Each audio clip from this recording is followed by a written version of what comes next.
Hello and welcome to A Sense of Centerville and Washington Township, your place for stories about ordinary and extraordinary residents and places in the Centerville and Washington Township area.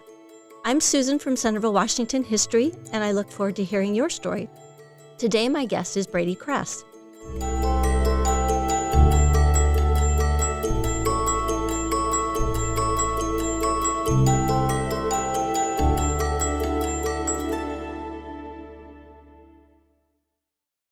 Brady Kress is the president and CEO at Dayton History. Dayton History owns the 65-acre Carillon Park and several other buildings and historical attractions in the Dayton area. Kress holds a BA in political science from Wright State University. As a teen, he worked at Carillon Park as a seasonal guide for about 5 years. In 2023, he was recognized by the Centerville-Washington Foundation for his contributions to the local community. He and his family live in Washington Township. Thank you for being here. Oh, sure. Thank you for the invite. Oh, absolutely. I feel privileged to, interview people and get to know people and their stories. So let's go back and talk about what got you interested in history. Oh, great question. Well, it's I think it really comes down to probably my grandmother, and sitting, Saturday after Saturday, listening to stories of her growing up in Dayton.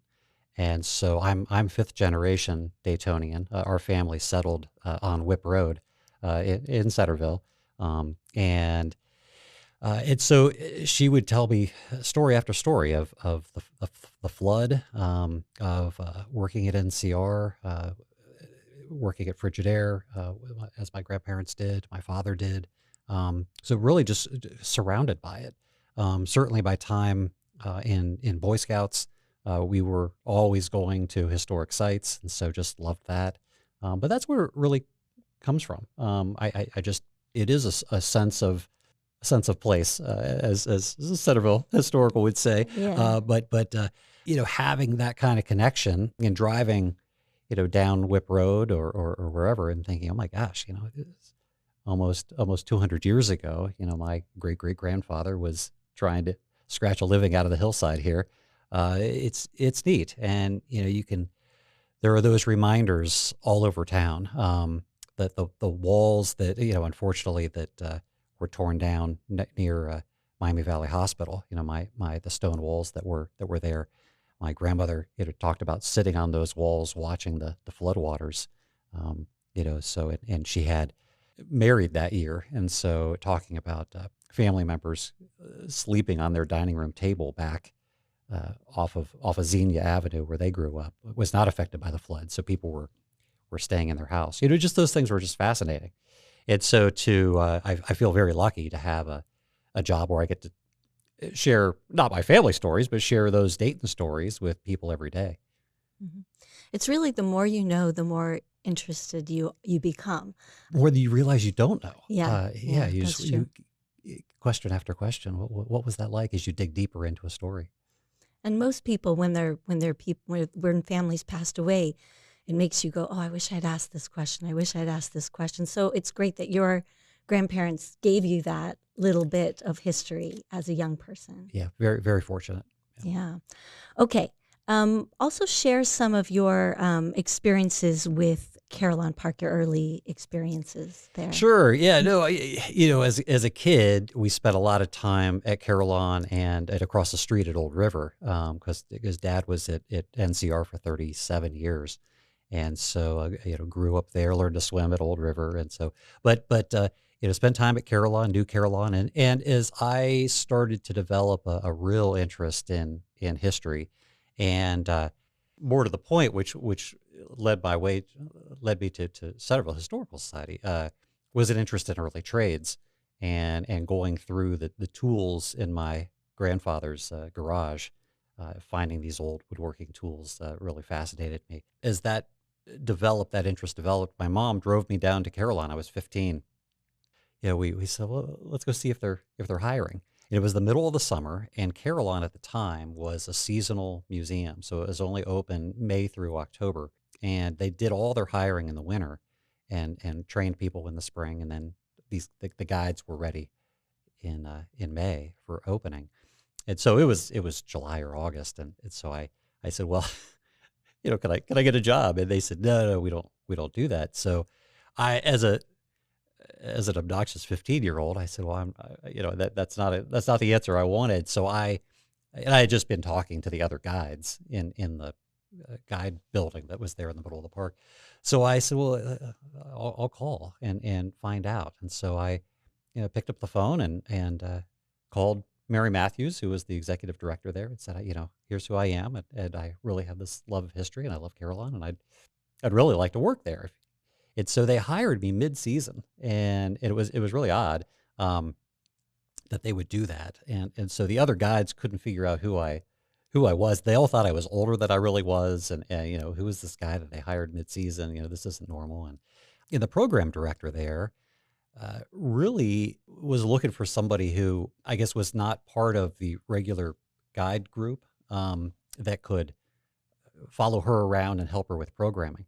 And so I was in this really unique position from 15 years old until I left there when I was 20, where I could where I was doing all kinds of things with the curators, with the grounds team, with the restoration crew, with the guides. I spent a lot of time with the guides, and Mary let me start a woodworking demonstration on the weekends. So we were doing woodworking demonstrations, and so I had a lot of free reign, which was fantastic. And again, I think it made everybody else a little. The other teen guides made a little upset with me that why does he get to run around in costume and do demonstrations and this, that we've got to stand in a building. I did a lot of standing in buildings too, but it was just fantastic, and and I can't explain why they let me do that. But it really it kicked off kind of a lifelong love of doing that and doing demonstrations for people, for guests. And woodworking, we started doing cooking demonstrations and brick making demonstrations and blacksmithing demonstrations, and so it was great fun. How did you learn how to do those kinds of things, or was that I'm sure a process? Yeah. It was a process, but no. It was all about the Woodwright shop. It was all about PBS. I just should have a doctorate in what I learned from PBS. And I would record. This was the days when we just had gotten VCRs and we could record television shows. But I would watch over and over and over again years worth of the Woodwright shop, the Frugal Gourmet, This Old House, the Victory Garden, all these things. I watched all this too. Did you? Right. And so and I had them memorized. I had these shows memorized. And so the tools, especially if the Victory Garden went to Williamsburg or went to Plymouth Plantation or went to Sturbridge Village or so, I was like, oh my gosh, this is fantastic. And so I would just absorb all of it. And so that was it. And then I'd get the corresponding books and go to the library and check out all of Roy Underhill's books from the Woodwright shop. And so, yeah, so it was I don't know if you'd call that a distance learning scenario, but it was. I would see something and then go out. Luckily, my folks were more than happy to have me go out in the backyard and chop on trees and experiment with things and build fires and all kinds of things. So I'd try those things at the house and taught myself how to do those things. And so that's what I took to Mary Matthews when I started at Carillon. I mean, not only did I have to be a guide, and there were lots of things that had to be done there and closing the buildings and all that, but when there was time, I could do these demonstrations. And so I brought all the tools in myself and would find the wood on the hillside there. And so it's funny, I walk around Carillon Park even today, and there are things in some of the buildings that I built when I was 16, 17 years old. So it's super funny. So just the energy, taking that youthful energy. I love that your parents just fostered this, allowed you to do it, used your energy for this passion that you had. Yeah, I'm so spoiled. I'm the youngest of 5, so I'm the baby, and I'm the baby by 8 years. So I think I was a little bit of a surprise. My family, yeah. A little bit of a surprise. So I had the best of both worlds. I mean, I remember the house filled with my siblings, and I remember, from about 13, kind of being the only kid in the house, and so the energy slowed, the chaos slowed down, and I was free to kind of do whatever. So it was great. Good, Yeah. good.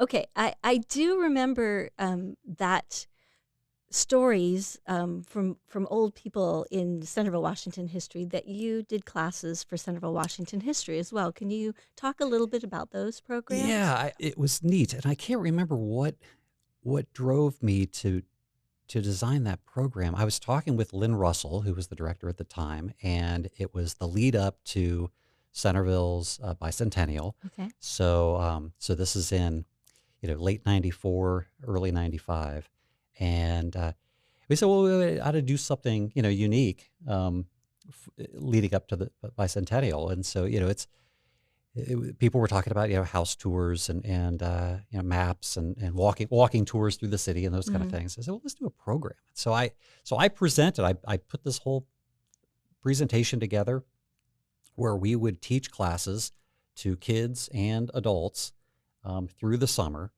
all of these historic trades, and we'd relate them back to the architectural history in Centerville. So we'd go around and look at brick.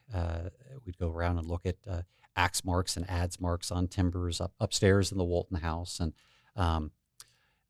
so we built this whole area in the back that I think now just became a parking lot. It just became a parking lot, yeah. But we built this whole area in the back, and we did early pit sawing. We had a pit back there. We were doing two-person rip sawing, pit sawing. We built a little forge back there. We were doing blacksmithing demonstrations. The idea by the end of the summer was to build a timber frame building. So we had all kinds of trees brought in from construction sites, and we went out and picked some of them up ourselves, where they were clearing for new houses down. At that time they were starting to build more and more houses down on Nutt and Social Row, and so these developments were going in, and they were clearing the trees out. So we'd go down and pick a bunch of them up. The Zengels, Adam Zengel, picked up a bunch of trees and brought them over one day. So anyway, there was this huge delivery of trees. So we just went to work, and so we had two different classes of young kids. I mean, they were probably 10 to 14 years old, maybe a little younger. And we put them right to work. They were teaching them how to properly use hatchets and draw knives, and handed them these tools. We had no issues, no accidents, except one of the adults put an adze into their shin. But the kids were much better. I don't know if they followed directions. Yeah, maybe so, or the adults were overconfident or whatever. Maybe. But yeah, so we did, and we had a building raising and built this building. We hewed all these poplar, I think that mostly poplar logs that came in. I remember that little building. I actually have a picture of it because it's not there anymore. No, it's gone. It's long gone. Yeah. And just our Americana Festival was just last week, and somebody came to the booth and talked about those programs. So there's like a long-lasting remembrance about learning those trades and crafts and things like that. So it's a very cool thing. One of the families that signed up was the Bondi family, and I think that was a former director, Vicki Bondi. I think that was her introduction to the Historical Society. Really? Was signing up and taking those classes. That's what she got involved. Yeah, that's what started her involvement. Wow. Well, that's great. I know that really does spark an interest when you can find something hands-on, a part of history. We have the summer workshops still. They're not as extensive as that, but that's exciting to be able to do those kind of things, to put yourself back in history. Yeah. No, it is a little scary. I think it probably does take somebody, who's in their 20s, like, oh, it'll be fine. Is that how old you were about in your 20s? Yeah, no, I was 20, 21, 22. Right. Yeah. Which brings us to tell us about that vocation, turning history into your passion, the way you're going to, earn a living. How did that all happen? Yeah, it's not. You got to be in the right place at the right time. And know the right there are, people sometimes. yeah. I mean, there just aren't a lot of jobs out there. There aren't a lot of sites out there that you could go to. I often thought about, do I need to move to Williamsburg, Virginia to kind of do what I want to do? And I had been doing the demonstrations, and I liked all of it. And so it was difficult for me. I couldn't see myself sitting at a shaving course for the rest of my life. I was like, okay, I need to do more than that. And so I liked all of it. So it really came down to, could I develop programs and lead these workshops, and how do we pay for them, and how does it make sense? And so it really developed into what I do now, which is, we develop programs, we find out how to fund them, we come up with new building initiatives, new stories we need to tell and we want to tell, and unique stories that aren't being told anywhere else. And how can we do it where it's not it's not something that every a group in the state is doing the exact same thing. So that's no fun for me. So stay unique and so forth. So it went from my experiences at Carillon, and then building these programs at Centerville Historical, and then when I got married, and actually the Centerville program I was able to do with a job that I had with Wind Supply, and so it allowed me. And I was working in warehouses and driving trucks, and so it was a lot different than hewing logs. But it paid the bills, and it was I wanted to make sure I had no debt coming out of Wright State, and so would schedule my classes so that I could work and pay cash for every quarter at Wright State. So that worked out. That was all part of the plan. I was pretty thrifty. Yeah, not super spoiled. You said you're spoiled, but yeah, you're taking care of yourself. By being spoiled with freedom. There you go. Okay. Not a lot of monetary, not monetary things, not gifts. So no, so you'd save up your money and buy the new hatchet or whatever. But so doing that, and like I said, I wasn't going to lumber stores to buy lumber. We'd go out in the woods and find a tree. Yeah. Ask a builder. Are you using all this scrub you just wiped off a building lot? So I scheduled those classes around that. And so when I got married, and moved to Indiana, I had responsibilities. And so moved there with a job with Wind Supply.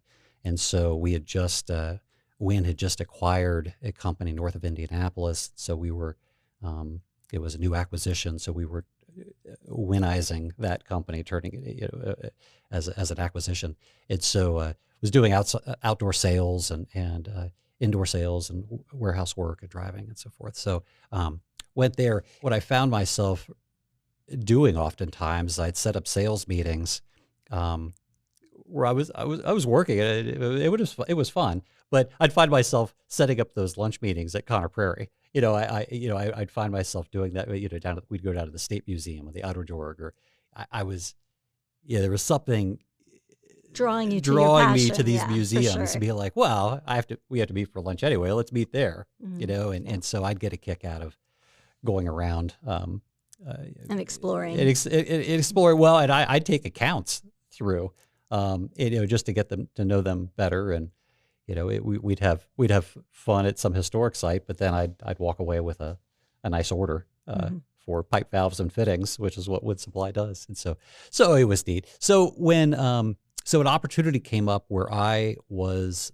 approached to operate the what was the Wilbur Wright birthplace. The state of Indiana had deassessed a number of sites, and the Wilbur Wright birthplace was one of them. The state museum or set of historic sites in Indiana said that they didn't want to have as part of that group anymore, and so a group of farmers picked it up. They said, well, we can't just let this rot away. So they approached me. They said, we need a director for this? And I was like, yeah, there wasn't a whole lot there. And, but it was a neat opportunity, and it was just on contract, just to make sure that they had their nonprofit status and that they had some kind of collections policy and some type of interpretive plan.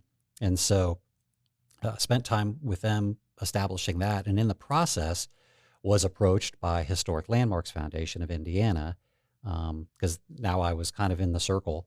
And they said, we need and I was finishing up at Wilbur Wright, and they said, we really need a director of our museums, for our museums. And they had, Landmarks Foundation was the largest statewide historic preservation group in the country, started by Eli Lilly.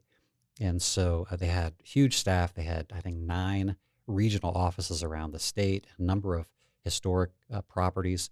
And so they brought me in to be their director of museums. And so ran those sites, which was a lot of fun. I had program directors around the state. And so I was going around from, every day I'd report to a different part of the state. So you got to explore a lot. So I got to explore places. And in that process, because I think I was all over the state, my peers around the state in all the Indiana museums elected me to be president of the Indiana Museum Association, the Association of Indiana Museums. And so I was doing that as well at the same time.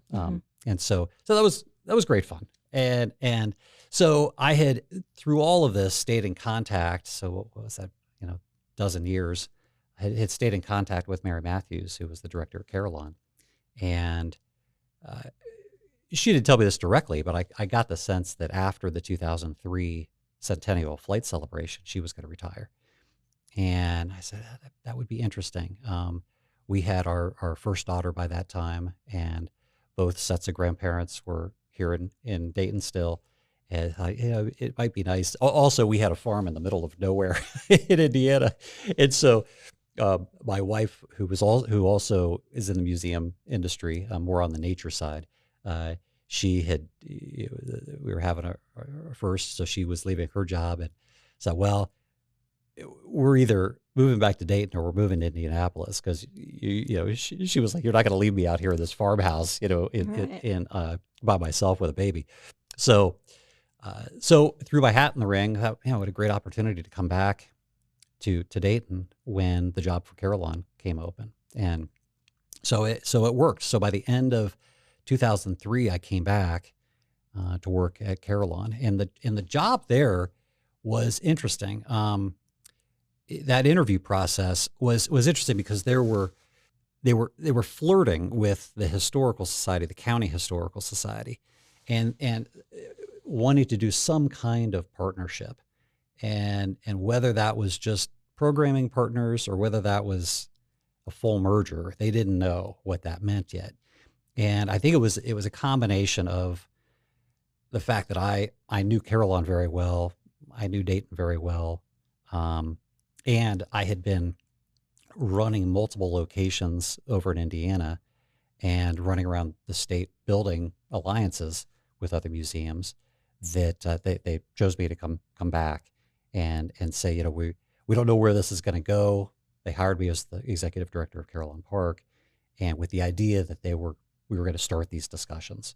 So in a year and a half, we had created Dayton History, and merged the assets of the Historical Society into Carillon Park, and at the same time had started management agreements with the Patterson Homestead and the NCR Corporate Archive. And over the next few years, we had acquired, at the same time I'd been having a discussion with the Kettering Marine Museum, with those folks that the both cities wanted to be out of the museum business, and so could we help in some way? And so that was a process, and so we ended up acquiring all the assets of Kettering Marine and moving buildings to Carillon, and so it kind of took off from there.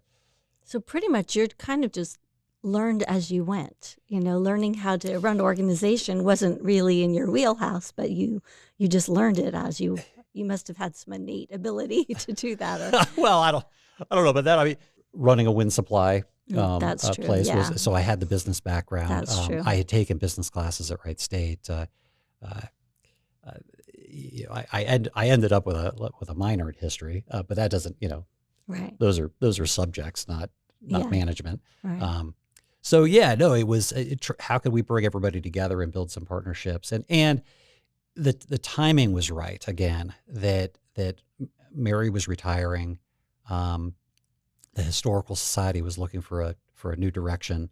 You know, the director of the Kettering Marine Museum was retiring, Mhm. and so it was really good timing. And we created Dayton History in time for some other things to occur, which was the whole economic downturn in 08, 09. And so very quickly there were a number of organizations that and municipalities that said, we need some help. Can you help us? And so the city of Dayton, like I mentioned, we were running the Patterson Homestead for them, which we now own that.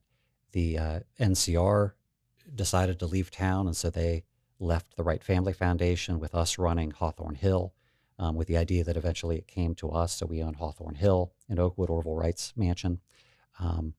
The Montgomery County was having they had a number of retirements and really didn't want to fund operating the old courthouse downtown or Memorial Hall. Mhm. And so we did that for a dozen years. The state of Ohio was looking for a grassroots partner to operate the Paul Laurence Dunbar State Memorial. So we did that for almost a decade. So we were able to jump in and help some folks. We were able, as a private nonprofit, we were able to operate these sites with a lot less than a municipality could. Right. And so it worked out quite well. And just to keep them afloat so they weren't shuttered. A good example of that, another nonprofit, we operated for almost 2 years, a year and a half, the National Aviation Hall of Fame. The director they had passed away unexpectedly. And so the person running that site. So we went out and almost kind of a triage and operated that site for them until they could find a new director and kind of get on better footing. So, and we still have one of those operations down in Miamisburg. We have a contract with the Department of Energy to run the Mound Cold War Discovery Center, and that was a museum facility that we created the new exhibits and the new experience that you go through there for the Department of Energy, and it was really through legacy management to make sure that those stories weren't lost, because you're talking about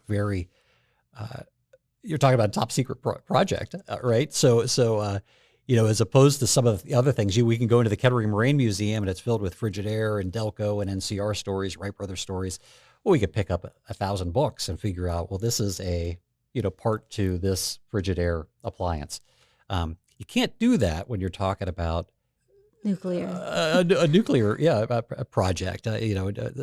Some very specific tool to, I don't know, to pull tritium, to handle tritium, or to process radioisotope batteries, those kind of RTGs.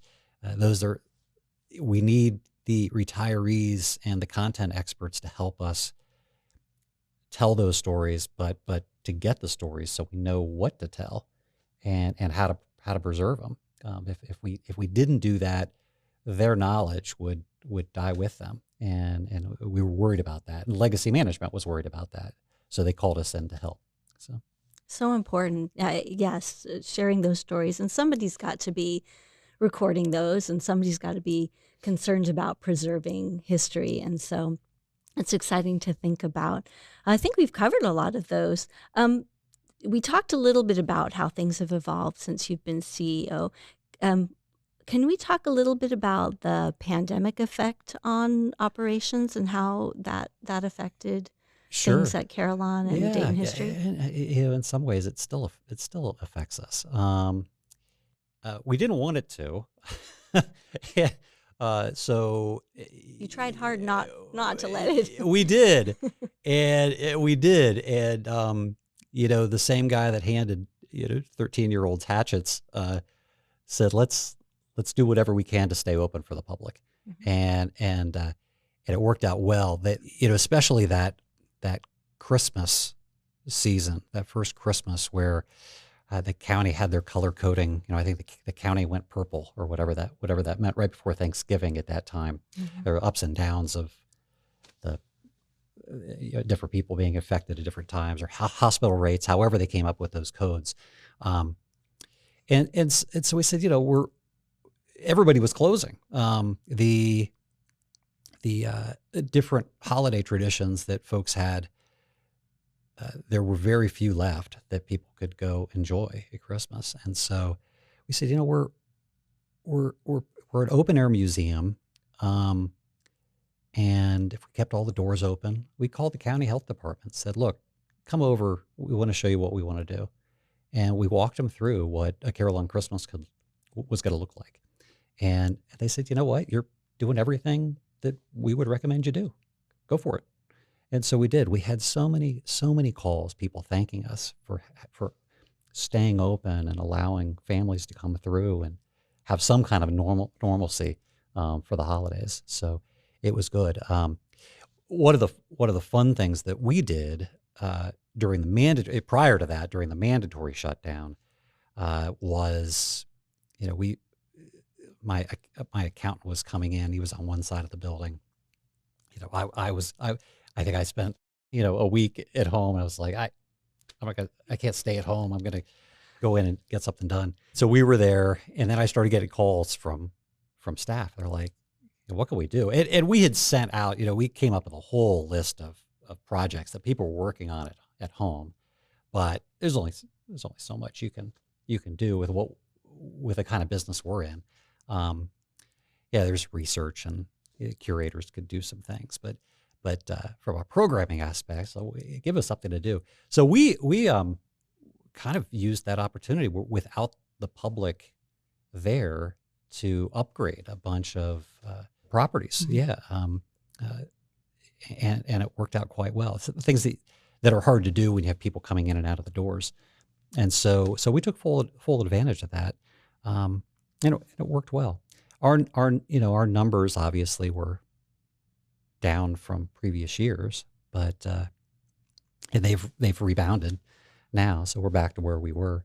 But there are things, we were running 2 restaurants, and so that's you close 2 restaurants. How do you keep that going? And since most of that traffic was related to people visiting the museum, we weren't really set up to do.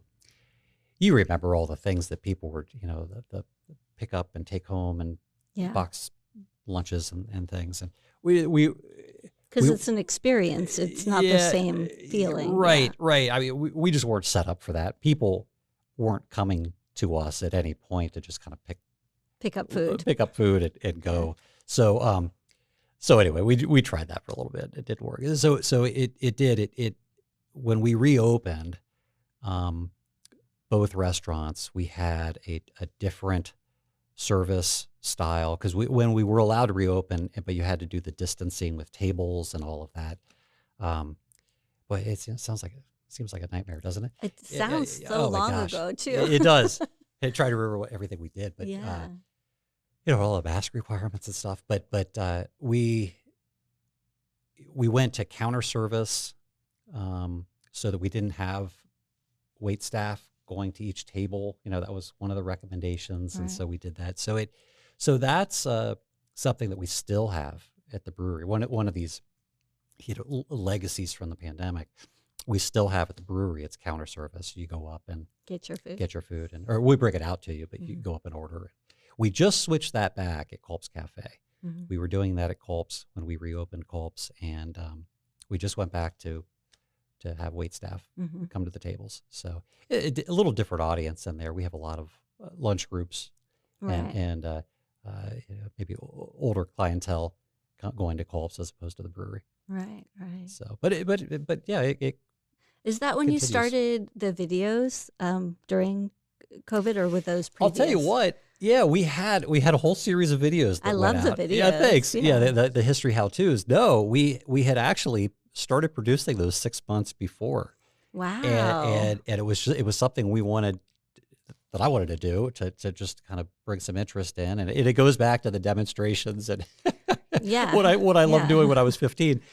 And so, let's run around and show people how to start a Model T, how to ride a high wheel bike, how to use letterpress printing equipment, how to bake bread in our bake ovens, all those kind of things. And so, no, we had produced a number of those.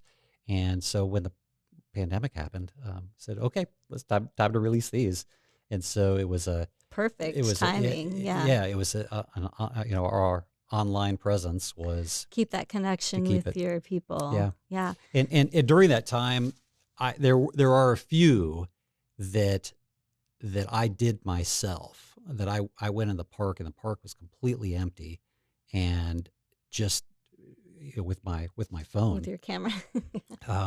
There was one. Fittingly, there was one that I did. We have the former quarantine hospital for the county is on our property, the foundations, and so fittingly we did one about the quarantine hospital. Perfect. And ran up to the top of Breathing Tower to talk about the Callahan clock, and so did those myself. Right. So. Yeah. Well, you've had a lot of history with. Because I've seen videos with you doing at Old Sturbridge Village. Is that correct? Did you do an internship you have there? You have dug around. I do my research, no, yes. I started a program. This would have been in 90. Oh my gosh. Yeah, mid 90s. Called Exploring Historic America. And they're great. Thanks. Oh, that's fun. They're not even all online. But what's online is just segments of it, but they were full. They were full half hour. It was after 96 because my partner was Ball State University in Muncie, Indiana, and so Ball State Public Television aired these, and then Indianapolis and I think Cincinnati, a number of stations picked them up. Right. But we did a full 13 episode series called Exploring Historic America, and they were half hour programs. 26, 46, and we went all over the country. Yeah, so it was great fun. And so we went to Sturbridge, we went to Plymouth, Plantation, down at Mount Vernon, Fredericksburg, Virginia, up to Greenfield Village in the glass shop. So a lot of places to do a little kind of this is before YouTube, right? This was a kind of a travel / historic trades program. Yeah, you can learn so much just through those programs, like you did with PBS. Yes. Yeah. Well, at that point, I wanted to be a content creator. Before that was a term. Yeah. Right. Yeah. I said, oh boy, I'd really like to have my own PBS show because I spent so much time watching PBS. Yeah. You wanted to share your passion. That's I did. Very, I did. That's awesome. I wanted other people to enjoy what I had. Yeah, and having it very accessible. I've learned a lot from watching them. I wanted to go to I got it right. You can't go a day without Dayton. Yes. How did that phrase come about? Yeah, I do a lot of public speaking, and go to Rotary and Optimist, and make the circuit and get invited to speak. And so I found myself saying that in speeches, and you go through all of the things that came out of the Miami Valley, and I kind of end those speeches saying, it's really difficult to go a day. I mean, anybody around the world to go a day without being affected in some way by a Dayton innovation. And so, whether it's a pop top, or you're using a barcode scanner, I mean, billions of times a day, these things are being used. And whether you're on a flight or you had something delivered by air, so airplanes and cash registers, and it goes on and on. Every time you start your car, those are all Dayton inventions. And so I would say that. And so I happen to be doing a radio interview. I've been saying it for years. I was doing a radio interview, and I said that. And after the interview finished, they said, that's a pretty cool slogan. And they said, you ought to use that. And I said, yeah, I've been using it for years. You're probably right. So that was kind of the, I came up with it, but it wasn't until that moment that I thought, maybe we could capitalize on that. So It's trademarked. So I own the trademark on it, and so we started. I think there are probably 15 or 16 commercials now that end with visit Carillon Park, Mm-hmm. and explore all the reasons why you can't go a day without Dayton, and so it's funny. I have people that will see me. I have no idea who they are. They'll see me. They'll point to me. You can't go a day without Dayton. And so that's neat. I'm Yeah. glad people are watching those and seeing those and know that they are living in a very, very unique Mm-hmm. region, and that we should all be proud of it. That people, and those that don't know, Mm-hmm. and those are the stories I hear, where people that are on a flight going somewhere around the country, and they're sitting next to somebody. Oh, I'm from Dayton, Ohio, and say, oh, I've never been to Dayton. And then they roll through, my commercials, right? They Right. run through all these innovations that came out of Dayton, and people are just astounded when they hear, oh, I didn't know that was from Dayton. Mm-hmm. Wow. So that's Hometown pride. That's a great that's thing. it. Yeah, that's Yeah. awesome. Because of working for in Carillon Park and Dayton History, are there any interesting celebrities or unique individuals that you've been able to interact with? Yeah, sure. Yeah, no. We have a lot of folks come through. Most recently we had, not that they're famous, but they're very important people. I mean, we have Congressman Turner brings people through all the time that are elected officials from around the country. Most of them are coming to see the Wright Brother National Museum and our 1905 Wright Flyer 3. Mm-hmm. So that's probably the gem of a collection, and the one that people from around the world want to take a look at. Just a couple weeks ago, we had the Secretary of the Air Force that we took through. Mm-hmm. But as far as folks that people might know, when they come through town, we had a couple years ago. Greg from the Brady Bunch, Barry Williams, came through and wanted to go through Carillon Park. We've had a number of run-ins with Martin Sheen, who's come, and he's not coming through as Martin Sheen. He's almost incognito. Right. Last time I saw him, he had a Hawaiian shirt on and was just going through the exhibits, enjoying Just Carillon on his Park. own. Yeah. Letting them be people. Yeah, we just worked on a project that's going to be coming out later this year. Worked on a project with Gary Sandy, who folks might remember as the station manager at WKRP in Cincinnati. Mm-hmm. Okay. Gary's a Dayton native, grew up in Kettering.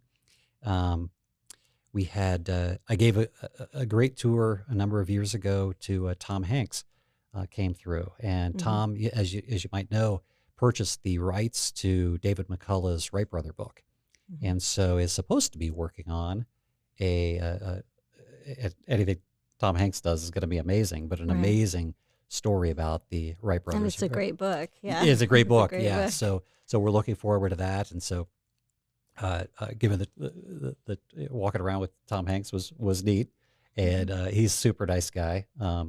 Just white button-down shirt and pair of jeans, and he's just enjoying Dayton, enjoying his life. Yeah. That's So awesome. so that was neat. So yeah, a lot of fun people. a lot of fun, including David McCullough. Yeah, but David McCullough's he's famous too. Yeah. Yeah. Yeah, for sure. What's next for Dayton History? Can you share any?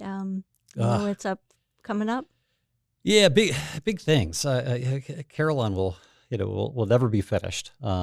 It's there's just so many stories and great ways, in different ways to tell those stories. We try to be unique. As I mentioned before, I don't want to have a museum that's filled with things that you could see down the road, and it's not fair to our partners in the history business either. I don't want to recreate something that's at Centerville Historical or something that's up at Piqua Heritage Area or something like that. So, how can we tell some of these stories in a very unique way and create unique experiences? And we're very lucky in that we have a 65-acre property that we can have a little more freedom to create something that can be within its own world without being affected by outside interference. Mm-hmm. We're protected by a river and by now it's UD. It used to be NCR, and Calvary Cemetery. So while that's restrictive, there isn't a whole lot we can do to expand. It does keep things from encroaching on the experience at Carillon. And so I'm happy to share, we are in the real close to starting working on Neil's Heritage House restaurant that we purchased that's right across. If there's one outlet out of Carillon Park beyond those three borders, it's across Patterson Boulevard to the former Neil's Heritage House restaurant. And we purchased that with a gift from a donor a number of years ago. It has 200 parking spaces, and that is where we're going to be moving mainly the NCR corporate archive, but all of Dayton History's archives are going to be moving into that building. So we're going to be starting a whole renovation of that structure. We have about 3 million items that are photographs, glass plate negatives, magic lantern slides, engineering notebooks, blueprints for machines that were designed over 125 years. So all of that, and our archivists and our curators are going to be moving into that building. So hopefully that happens. We'll be finished with that by the end of 25. The other project that has been on a back burner for a while as we look for donors, and again, we're private nonprofit, so everything we do is donor driven. And we just had a very nice gift toward this effort. That is a Dayton sports heritage facility. And a number of years ago, we kind of rescued, with the help of the city of Dayton, from Triangle Park, the last remaining locker room from what was used by the Dayton Triangles in 1920, which was the first game of the NFL played here in Dayton. And so we saved that. We took it a little earlier than I wanted to, but we needed to make sure it wasn't lost. And so we brought that over. We stopped the bleeding and kind of have it on mothballs right now. But it is going to be part of a whole complex that allows us to tell, again, these unique stories. It's not a Hall of Fame. Kind of the litmus test is, could anybody else claim this in the country? And so there are a lot of stories that we hope that everybody from the Miami Valley would appreciate and enjoy hearing about. But I want somebody also from Philadelphia, St. Louis, London, England, coming through Carillon Park to say, oh my gosh, I had no idea that was from Southwest Ohio, from Dayton, Ohio, really? The McGregor golf equipment that I've used for decades started in Dayton, Ohio. The Huffy bicycles that built these Olympic time trial bikes, Dayton, Ohio. The first game of the NFL, Dayton, Ohio. The first car to win at the Indianapolis Speedway, a Stoddard Dayton automobile from Dayton, Ohio. The soapbox derby. Oh, I thought that was Akron. No, Dayton, Ohio. So all these great unique stories we want to capture and have in this exhibit complex. So that's going to be hopefully again starting really soon. We also have some buildings that we're just finishing one up that are twofold. They help us accomplish some goals. Well, we put most recently our Grand Circle Tour 1 mile Carillon Park Railroad in. One of the things that I was very concerned about how many places public would have to cross the tracks. And so I pushed the rail out to the outer boundary as quickly as possible, as far as possible, so that we could, so that there wasn't anything. Well, first of all, it provided a better tour because you got a sense of looking into the park, but it also limited the number of places you needed a crossing. And so we have the one main crossing, which is right by the station. So there's never traffic coming through that's at speed. We stop at the station. You stop at the station and it's just starting out that it goes across that crossing. There's one in the back though, back on the hill that back on the moraine that it cut across the path to go up to a very popular attraction we built a few years ago, and that was a set of slides, hillside tube slides, that are supposed to interpret glacial meltwater when the glacier took off and formed the moraine. So again, we wanted to tie it to the property, and so it went right through there.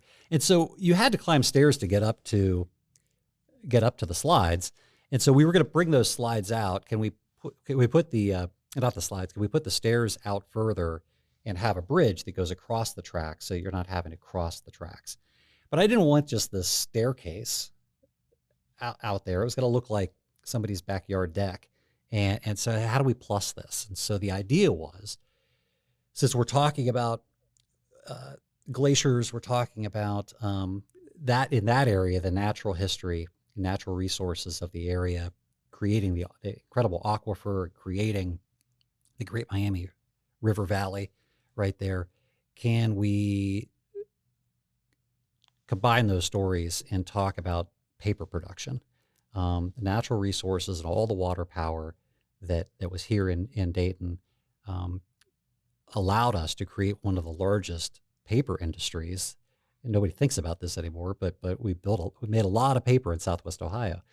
And so the staircase is in this new building. We surrounded the staircase, but in it, we're putting a very ancient, early 19th century, early founding of Dayton paper mill that is water powered, and it's going to show all the steps of how paper was made mechanically prior to, or just as Dayton was being founded, but prior to the chemical breakdown of pulp. So it's the mechanical breakdown of pulp, and I don't think a lot of folks understand how paper is made and what it comes from, and certainly how it was made prior to the chemical breakdown of wood pulp. That it was flax and grasses and corn stalks and anything with cellulose in it that could be brought down, including old cotton rags and old linen rags and those kind of things, beat back into a pulp, recycling those materials, beat back into a pulp and turned into paper. So we're going to be showing that process. And it's right up the things that I love. What are the mechanical processes and the evolution of those industries from early basic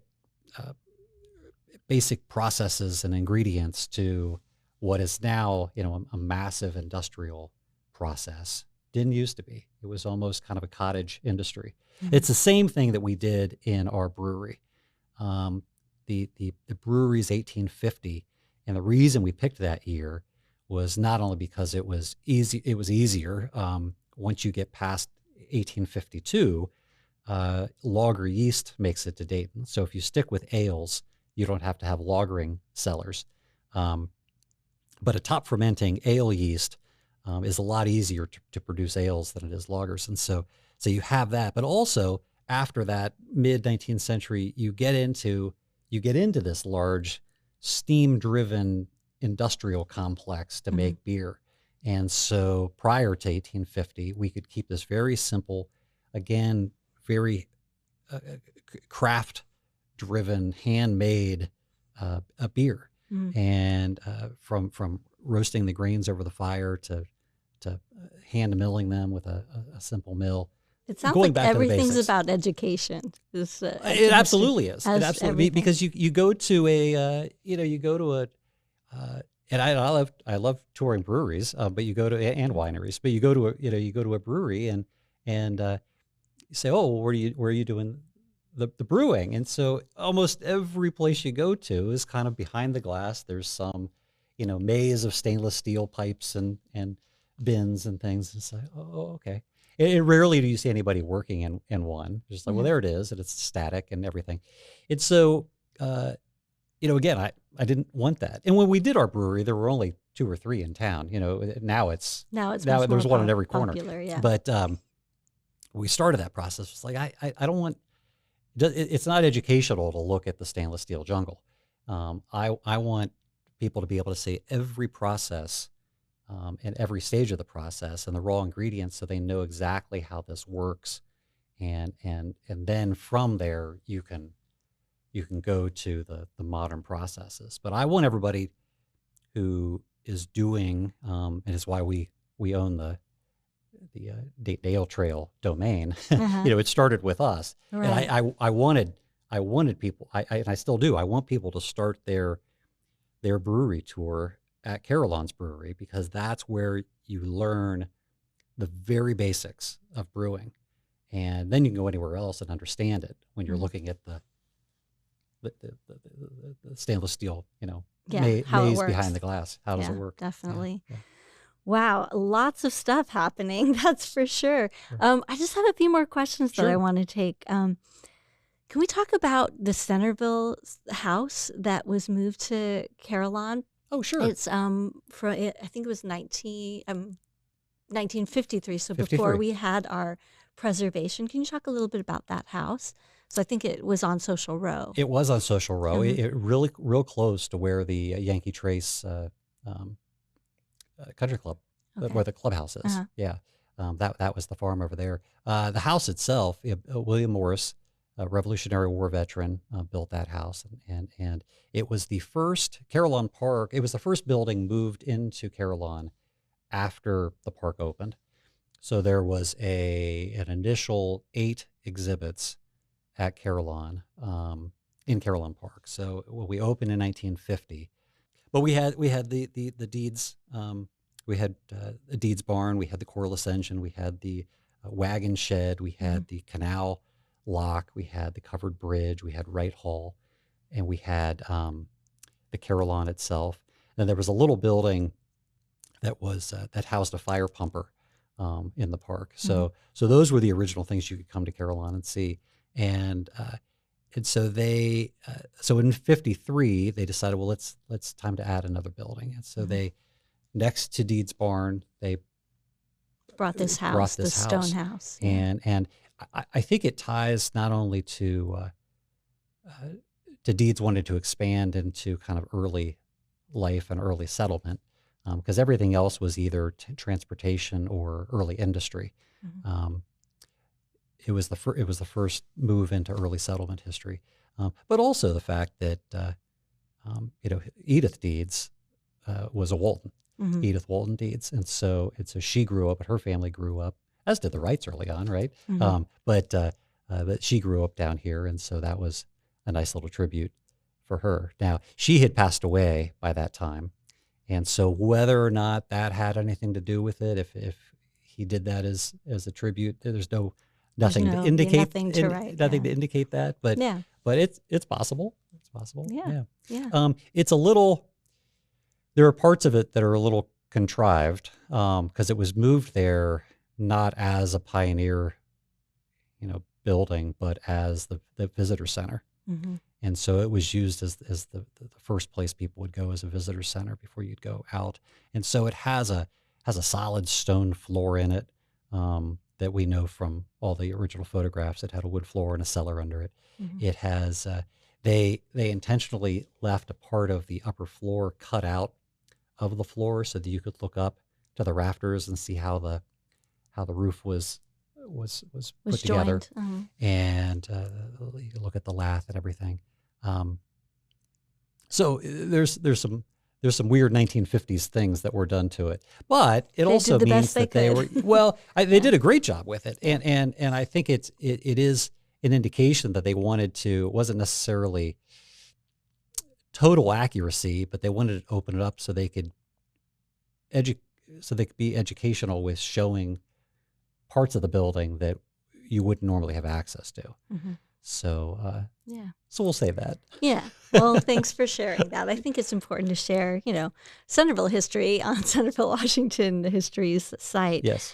I'd love to talk about your favorite artifacts, ones that you own or ones that are in the museum, whatever you prefer. talking neat. about. Yeah. Well, certainly the 1905 Wright Flyer is one of those things that is one of the gems. But an artifact that I love them all. They're really, really great. You spend enough time there, and there's so many things going on. You can kind of walk by something, and every once in a while you'll stop and you'll take a look, and you'll be like, That's amazing. Yeah. That is amazing that it's sitting here. Yeah. So certainly, one of the unique things is that the huge coreless engine that we mentioned, 1902 coreless engine, has its own building. And when you think that Colonel Deeds, our founder, as head of engineering at NCR, had that installed at NCR and was turned it on to generate the electrical power for the plant, then 46 years later, as chairman of the board, turns it off. And so it ran, till 1948. It brings it over to Carillon to preserve it. It's just a neat story that he was able to do that, and that he was with NCR off and on that whole time period. But to go from engineer to chairman of the board, a pretty cool story. Yeah, that is great. There are some neat. We have, the fourth oldest cash register that was built prior to NCR when it was National Manufacturing Company. So that is really, really special. The first one's supposed to be at the Smithsonian, and we don't know where 2 and 3 are, but we have number 4. So that's neat. One of the things that we just put on display, speaking of the flyer, that was kind of put up on a shelf, is the original elevator, half of the elevator from the 05 flyer. And so it is on display right out in front of the Kettering Family Education Center. It's the largest kind of untouched original component of the flyer. The flyer that's on display, of course, went through a massive restoration in the mid to late 40s in preparation for Carillon, for coming to Carillon. And Orville Wright led that restoration, which is neat. But all the fabric and everything on it's from the 40s. All the components, the wood components and so forth, it's the most original of the existing Wright Flyers. But this elevator component is just huge, and it has all the original fabric on it. And it's just amazing to look at that and say, well, this is the fabric that caught the wind at Huffman Prairie and circled, and so that's really, really neat. That is cool. Yeah. Well, that's awesome. We're almost out of time. I think I'm going to leave it there because I feel like that's a good spot to end on, talking about the Wright Flyer. But thank you so much for taking time to be here today and to share those stories and share a little bit about your beginnings with Centerville-Washington History. And sharing your passion for history, which is what we try to do as well. And I didn't mention the Frigidaire years because you mentioned that you had a family member that worked for Frigidaire. And we do have this pamphlet if you want to know more about the Frigidaire years that's sold at Centerville-Washington History. So I'm going to close by thanking MVCC for helping us to produce this podcast, and to my guest, Brady Kress. If you have an interesting story about Centerville or Washington Township, please contact Centerville-Washington History, and please also come visit our museums in Uptown Centerville. Follow us on Facebook and Instagram, and check our website at centervillewashingtonhistory.org. Thank you, and goodbye.